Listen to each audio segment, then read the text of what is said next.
Everybody, this is another episode of The Pinch, my little YouTube channel. I'm here with Stephen Brooks.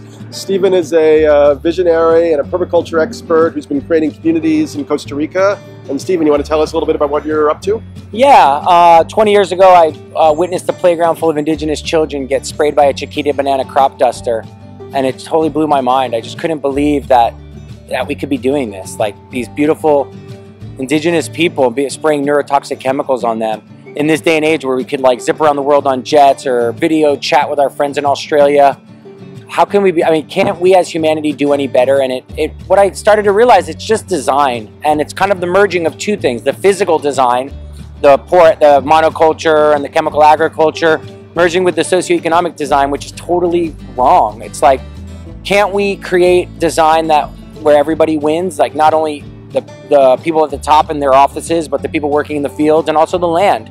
So for the last... You've been trying to do that with different companies and different efforts, kind of. Yeah, I mean, my main thing is I've been teaching permaculture, which is an ecological design philosophy, and learning these different techniques of design has inspired me to figure out, you know, there's some people that their role is to work in the cities, in the existing structure, and try to make them better. Personally, I feel like my role is trying to start fresh and to start, you know, it's a lot more expensive to redo a house than to start fresh. So you created an off-the-grid community in Costa Rica, which is where you live, surrounded by exotic flora and fauna? Exactly. Well, we have two different spots. One is called Punta Mona, and that's like an educational center where we teach courses, kind of merging into a eco-versity, we're calling it. And then La Ecovilla, we have, between La Ecovilla and Zacotal, which are two neighboring properties, we have 73 families from 24 countries. It's located about 45 minutes outside of San Jose in Costa Rica, and it's on a crystal clear river that you could dive into.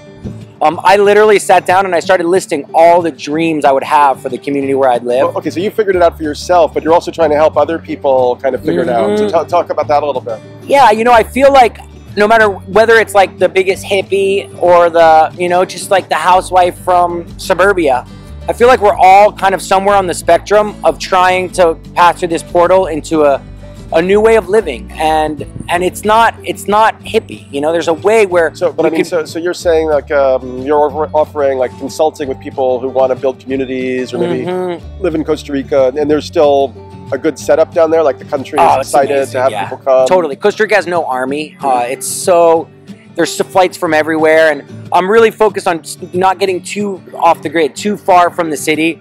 The new project I'm starting, it's called Alegria, and it's kind of like a chocolate factory, cacao farm, community, hotel, really focused on trying to get the plantation workers off the plantation.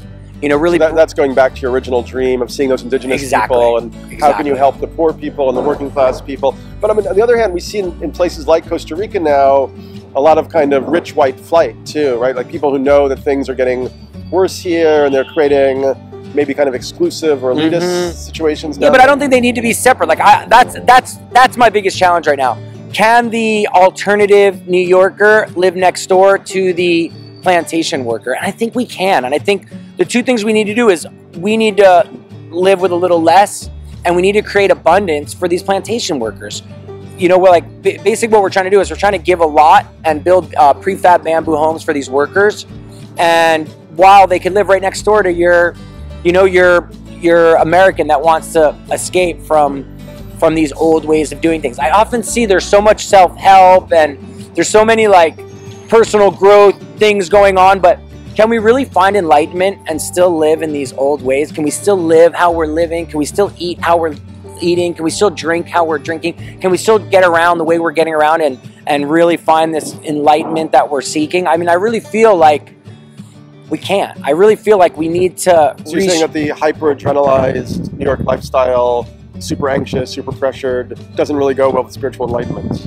You know, I just feel like there's all these people striving to wake up, you know? And it's like hard to wake up when we live in this system that's broken. It's totally broken, you know? And the more I come, you know, I come to the States a few times a year, and I make my rounds and visit my, you know, my childhood friends and my, you know, conscious, not that my childhood friends aren't conscious, but like my conscious Burning Man friends. And I find just this kind of common thread, people seeking something. And I really feel what people are seeking is just strong community, you know, and living in a place where you truly get along with your neighbors, where people really care about each other, where, you know, the food is healthy. You know, it's like, it's amazing how how hard people have to work and how much money people have to earn to live the way that's so simple, you know? So if people want to get in touch with you and learn about your projects, maybe get you to consult with them on finding a community, how do they reach out to you?